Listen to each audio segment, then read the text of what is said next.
Today we're going to make the perfect light and fresh summer recipe, zucchini rollatini. Okay, so there's two parts to this recipe essentially. We're going to make a really easy sauce, and then we're going to make a stuffing for it and then bake it. So maybe 3 parts, but it's easy. Everything is easy here. For the sauce, we have 28 ounces of plum tomatoes. This is a 28-ounce can. You can use whole, just blender pulse them or hand crush them. These are crushed already. Extra virgin olive oil, about 8 cloves of garlic that I sliced, have hot red pepper flakes, and we will put some basil. So I got a lot of beautiful basil from my garden. We're going to use that in our sauce. We're going to also use it in the stuffing as well.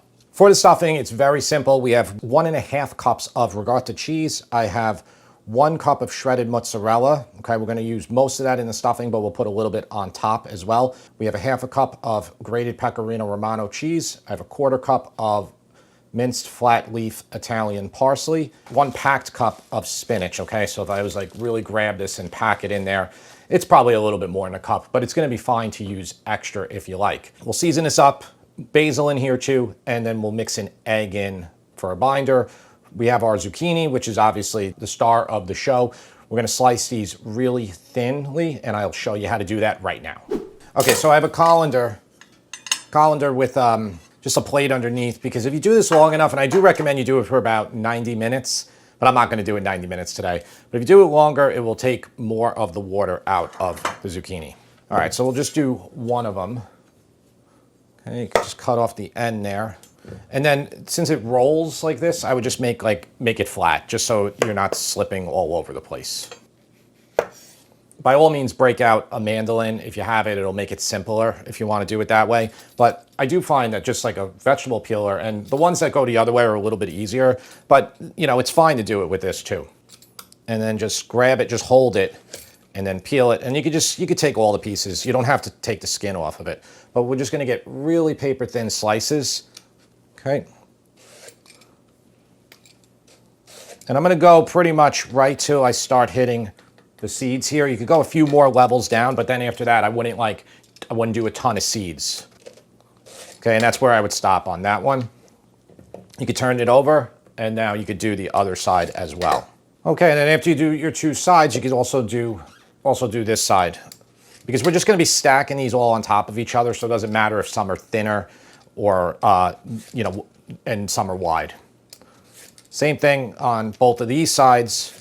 Do it until you hit seeds. Okay, right there, hit the seed, turn it over, and do that final side. Okay, we'll repeat this for the other 2 zucchini. Okay, so we have all the zucchini right here. I have this right here. I was going to use a colander, but I think it's actually easier. If you have a big, you know, like a half baking sheet and a wire rack, it will be simple to do it this way, but you can do it either way. It doesn't particularly matter. So I'm just laying them out. You don't have to like do exactly 1 at a time, but I wouldn't stack them up too much. And doing it with the peeler is fairly easy. It will be easier with a mandoline, but you know, I like to just kind of keep it simple. Just throw that peeler right into the dishwasher. So that's 1 nice layer, and we're just going to sprinkle it with salt. You don't have to do a ton of salt, but the salt, you know, is going to help release the water. And then we can just rinse these pieces a little bit after salting them for about 1 hour to 1.5 hours. And then that will, even though you're rinsing them, it'll take rid of the salt and it won't reabsorb the water. Your zucchini will have dried out a little bit. Again, the longer you can do this, the better. But you know, if you're really in a rush, you can skip this process. It just might be a little watery after baking it. All right, so I'm going to do the next stack and then just repeat with the salt. Just a little bit of salt. Okay, so very simply, I have the zucchini over here, the moisture's coming out of it, so we can make the sauce right now. So this is just a pan large enough that will hold our sauce. Any type of pot, pan, whatever is fine. About medium heat, maybe a touch lower. And extra virgin olive oil. Okay, maybe 3 tablespoons, 4 tablespoons. Okay, here's all our garlic. Okay, well, it's a lot of garlic in there, so it's gonna be good. Now, if you don't like a sauce that garlicky, just do whatever you like. You know, do 2 cloves, do no cloves, maybe some onion, that'll be fine too. But this is gonna be really good combo with it. Okay, we're just gonna let that slowly come up to temp, and then we wanna get this garlic nice and golden, lots of nutty flavor in it. Be delicious, and then make a very simple sauce. Okay, so our garlic's been about 3-4 minutes, get nice and golden. See it? Some of the pieces are really golden. The smell is wonderful. Okay, wonderful. Taking the flavor out of it without burning it, obviously, so make sure your heat is moderate. Okay, this is about a half a teaspoon of crushed red pepper flakes. That's optional. You can take it out if you want something like, if you want no spice, just take it out, or if you want a lot more, add it. I'm just gonna put that in there for about 20 seconds just so it blooms, and then here are those tomatoes, these crushed tomatoes, all right? It's gonna splash a little bit as it hits the oil. Okay, and that already just smells phenomenal when those tomatoes hit the garlic oil. Very, very basic here, what we're doing. And we don't need too much sauce either for this. You'll see when we assemble everything. But if you like a lot of sauce, you can double this very simply. Okay, I just put a little bit of water in the bottom of this can here just to get out some of the excess tomato that always gets stuck into a can.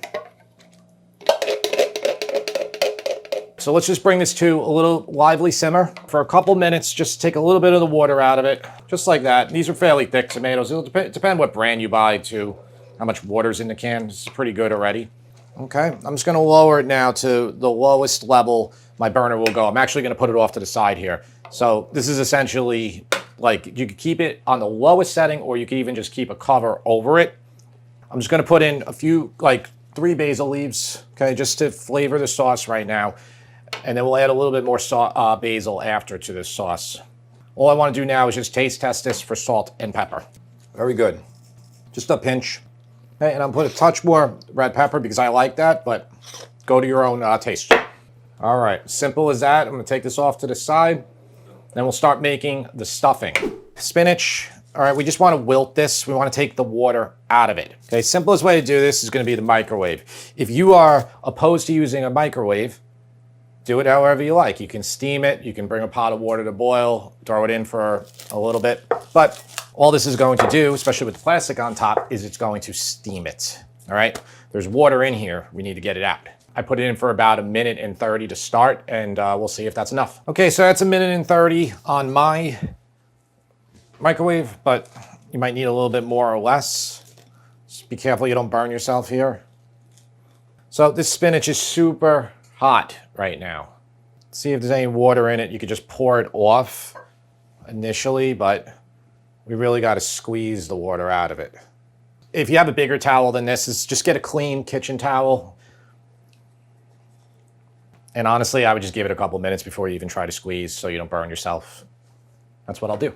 Funny, every time I make this, I'm always like, I should have used a lot more spinach. I actually just made this, well, the time of me filming it now, it was probably, what was it, 1 week ago, Tara, or 2 weeks ago that I filmed an Instagram? It was 2 weeks. Yeah, so 2 weeks ago I did an Instagram live of making this. I said on that live, I'm like, I should have used more spinach, and the same thing now, I should have used more. Okay, so I'm just like turning it like this. And again, if you have a bigger towel, it will be a lot easier. And as you squeeze here, ooh, it's really hot. Okay, just pulling the water out. Maybe just keep switching your hands so you don't burn yourself too much. Okay, look at all that. You know, you're not gonna get it all, but it's gonna help. All right, there we go. So look, all that water is from the spinach. Okay, make sure your cutting board's nice and clean, and put your little ball of spinach right there. Should have used more. And then I'm just gonna chop this up. The more you chop it, you can do it really fine. It'll make like the mixture almost like a completely uniform green, especially with the parsley and the basil. But I think that's good enough. And also, you can use frozen spinach here too, which I was going to do today because we forgot the spinach and then we ran back out again to get it. Okay, so about 2 tablespoons of basil in here too. 2 tablespoons of chopped fresh basil. Don't use dried basil ever, ever. I'm being serious. I don't ever use dried basil, and you would definitely not want to use it here because it's nowhere near going to be a substitute for this fresh flavor of this. All right, and you know, look, I'm using more than the recipe calls for here because I probably needed more spinach. That's fine. It's going to be delicious with all this basil in there. A couple more big ones. Okay. Same thing, basil, just roll up and then just chop. And then all of this can go in a bowl. We're going to combine everything together. That's our quarter cup or more parsley. It's good to have all this green in there. I know I said that. I'm repeating myself. Basil smells so good. Yeah, I mean, I got to say, It smells like everything. a garden in here. Everything from the garden. You bought parsley today, okay? Tara bought parsley, and this parsley is also from the garden. The difference, I don't even know what I smelled today with that parsley. It smelled like pesticides or something. It had no flavor. Versus the parsley I'm growing outside, it's night and day. Oh, and I won't even get started on the basil. That's even worse in the store, but it is what it is. Okay, so that's all that green in there. This is 1.5 cups of ricotta cheese. Now, this is Calabro brand, so it was very dry. It wasn't a lot. Well, there is some water in it now. I'm going to pull that out. Okay, I'll show you. I would say if you use Galbani or Calabro, you're probably all right. If you use Polio, it's always very watery. Okay. And honestly, there's just not that much water there, so we're going to be okay. So that's 1.5 cups. Shredded mozzarella, leave about a quarter of this. So this is 1 cup, leave about a quarter cup to top it. Okay, grated Pecorino Romano, that's a 1/2 cup. Do a quarter cup right now in the stuffing, and then that other quarter cup we'll put on top as well. Good pinch of black pepper in there. I'm turning my sauce off. Even on the lowest setting, it's a little too high. All right, so let's just combine this and then let's give it a taste. You know, and you can really scale this up. You can also do this recipe with eggplant. Now, if you do it with eggplant, I recommend that you do make the slices a little bit thicker, but like cook them in the oven. Get them like decently cooked because eggplant cannot be consumed raw. Okay, it has to be cooked. And zucchini doesn't matter. You know, you don't even need to cook this. You know, zucchini's good raw. You can also boil the eggplant pieces too. But I would definitely do that par cook on them before you stuff them. We also have an eggplant rollatini video where I did it kind of the way that most places in New York and New Jersey do it, which is fried eggplant, thin eggplant pieces wrapped around the mixture. It's so good. Yeah, that's my favorite way to do it. So see how nice and dry the stuffing is? That's what we want. Now, one last thing. We got to taste the stuffing now for salt. Okay, we want to taste this before we mix our egg in. Because if we mix our egg in and then we taste it, we'll be eating raw egg. And then the egg police might come and get you. That Officer Manila. I knew you were going to say it. All right, we need salt in here, even with the pecorino and everything. I'm putting a good amount in there. Even going to put a little bit more pepper in there. Mix again, taste it, get it right, because if you don't get it right, then everything's going to be wrong. And then, you know, your mother-in-law is going to say you don't make good zucchini rollatini. And how embarrassed would you be if she said that to you, you know? Good. Ooh, that's nice. 1 egg. Okay, and just get that in there. You just need 1 egg for this much. You know, if you put in 2, nothing's going to happen. But the egg is going to essentially thicken it up, make it bind more, so all your stuffing won't ooze out of your zucchini rollatini. But, you know, some will ooze out regardless, but this will keep it more together. It's like what you do for stuffed shells, for a whole host of other fillings. This has only been about 30 minutes. Ideally, an hour to an hour and a half, or even more, okay? And if you do it long enough, there'll be a lot of liquid underneath here that will have gone through the screen, and right now there's barely anything. There is a whole lot of wicking, though, going on top here. You can see how wet these are. So I'm gonna at least try to take off a lot of moisture this way. Now, depending on how much salt you used, if you used more, I used just a little bit, not much. You can rinse this. You could just take the whole grate, rinse it, and then dry again. It's not gonna reabsorb the water, but by that little rinsing, we'll take off some more of the salt. This is an important step for zucchini and for eggplant. Eggplant, definitely. Eggplant will remove a ton of water from it, especially if you're gonna fry it. So on a clean work surface, I wanna set up sections of like 5, but it could be, if for the bigger pieces, it can only be 3. That would be fine too. And all I do is just make sure that they're kind of overlapping. Okay, so they're about 2 inches wide. And even if you cut pieces that aren't the full length, you just add them like in there, and that's totally fine, acceptable. Nobody's grading you on this. And they're still wet, so I'll just come back and pat these again before we start stuffing them. All right, so we'll make a bunch of sections.